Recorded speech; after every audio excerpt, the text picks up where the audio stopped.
This is how to develop the first and therefore arguably most important psychological skill required for a life of powerful authenticity, self-knowledge and command.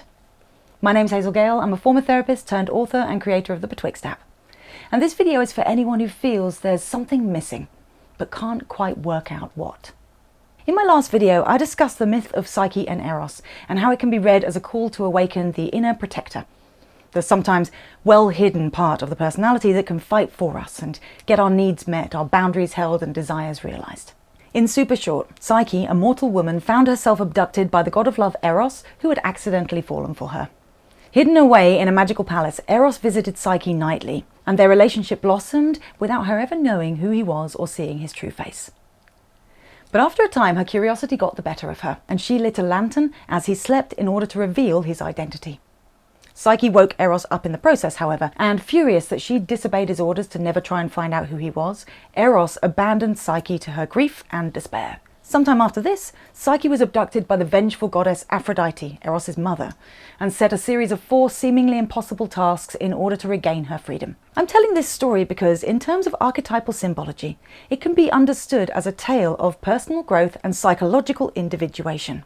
Psyche's journey, with all of its challenges, perfectly represents a process we must all undertake in our own ways to break free of the rules and beliefs of our upbringing. In other words, this is the journey we take in order to become who we truly are, who we truly actually are as individuals. I related the myth in full in my last video, but I didn't talk much about Psyche's trials, which can be understood as a kind of roadmap through 4 deepening stages of individuation. And because their symbolism is so rich, powerful, and in my opinion fascinating, I'm dedicating one video to each task for the remainder of this series. Today we're going to explore the first, along with how we can recreate it for ourselves. Here's how it plays out. While banged up in Aphrodite's dungeon, Psyche is ordered to sort a huge heap of seeds, chickpeas, wheat, corn, millet, etc., into their separate piles. She's given until nightfall to complete this task, which would have been impossible on her own, but after almost drowning an ant in her big old sploshy desperate tears, Psyche is helped by an army of 10,000 benevolent ants and therefore nails it, much to the disgust of Aphrodite, who of course wants her to fail. So what's this all about? In her book Shadow and Evil in Fairytales, Marie-Louise von Franz, a Jungian analyst who spent her whole career analysing fairy tales and folklore for archetypal and therapeutic significance, has such a beautiful thing to say about this motif. She admits that when she began her work, she hoped to find some kind of universal human code that would hold true across all the stories, a list of do's and don'ts for love, life and morality.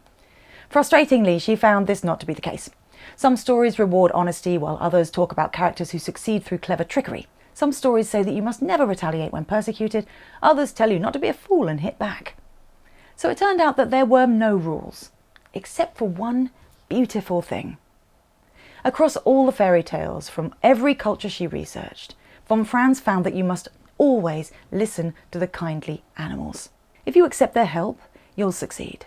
If you go against them, you're done for. Her interpretation of this was that the kindly animals and other natural elements in fairy tales represent human instinct and intuition. Trusting the cute critters, therefore, represents the importance of self-trust, listening to one's emotions and tuning into a bigger, deeper bodily knowing, as opposed to spiralling into the fruitless rationalizations of intellectualization. So rather than Psyche being helpless and happening upon the luck of her ant friends, what this part of the story could actually be conveying is that Psyche succeeds in this first task as a result of connecting with her authentic intuition, probably for the first ever time. And that would make sense, because the trial itself is thought to represent the skill of discernment when it comes to the inner world. Sorting the seeds symbolizes the necessity to organize and differentiate the chaotic elements of the psyche. It's about being able to sort conscious from unconscious, to differentiate between gut instinct and fear, true needs or values and conditioned ideas, all of which leads to greater self-awareness, understanding, and an authentic sense of identity and personal power. Great. So how might we go about this in real life? How can we learn to sort the inherited conditioned content of the unconscious mind from the stuff that truly belongs to us? Telling the difference between gut instinct and urges based on conditioned ideas can be tough because both can feel compelling and immediate. There are, however, differences in how these messages manifest and resonate. The skill of discernment requires that we learn to tune into these differences. Over time, it's not going to be quick, so that we can tell the one from the other. To get you started, here are 5 key differences to be looking out for. Note, most but not all of these points focus on the experience of emotion. So if you're alexithymic, please bear with me. There should be at least one point of difference that feels accessible to you. That said, of course, this is a bigger challenge for anyone who struggles to feel their feelings. Trust me, I know, I've been there. On that note, difference number 1 is in emotional quality. Gut instinct tends to feel clear, calm, and straightforward, even when it's urging you to do something that's really challenging or even frightening. Messages and urges based on conditioned ideas, however, often come with strong emotions like anxiety, guilt, or fear. They might feel urgent or pressured, and they might bring with them an awareness of how you appear to others or what you think other people want from you.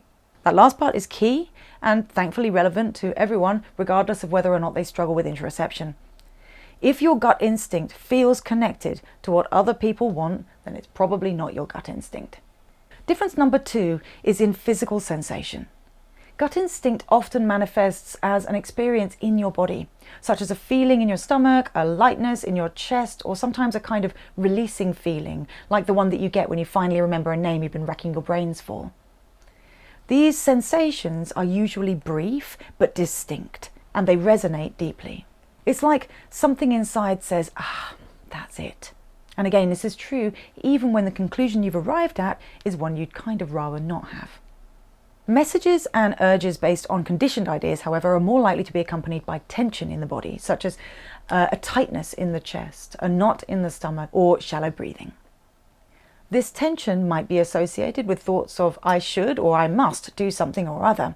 Again, this last point is key. Shoulds and oughts and musts are most often handed down as opposed to felt authentically.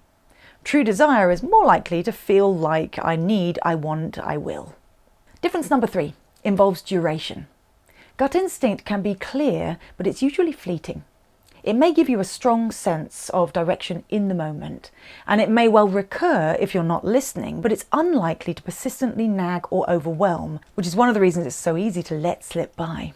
Conditioned ideas, on the other hand, are more likely to persist in the form of worry, rumination, obsessive thinking, and long, rambling conversations in your head.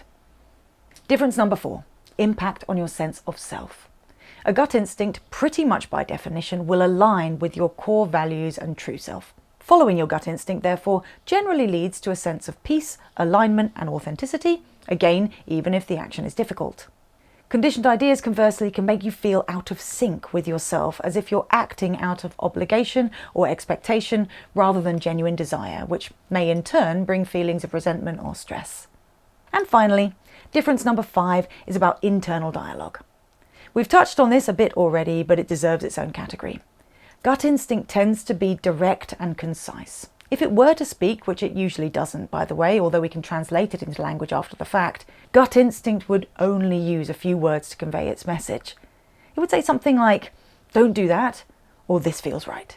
So if you're engaging in a lot of complex internal debate filled with justifications and what-ifs, then you're more likely to be dealing with your conditioning than an authentic unconscious knowing. If you're anything like I was when I first started this work for myself, you may have just listened to those points and recognized all the conditioning examples, but felt the gut instinct experiences sounded like the contents of a fantasy young adult novel. If this stuff feels completely alien to you, please don't worry. You are definitely not alone. The first time I can remember ever being aware of a gut instinct as it happened was, I think, in my mid-30s. And it came about as a result of much stillness and reflection, 2 things that I've always found pretty damn hard. If you want to start the work to build the skill of discernment for yourself, I recommend that you begin with the small stuff. Big, important decisions are always going to be hard, so they're not the place to cut your teeth. Instead, begin with lower risk stuff. For example, you could go through your wardrobe and see how each item of clothing feels.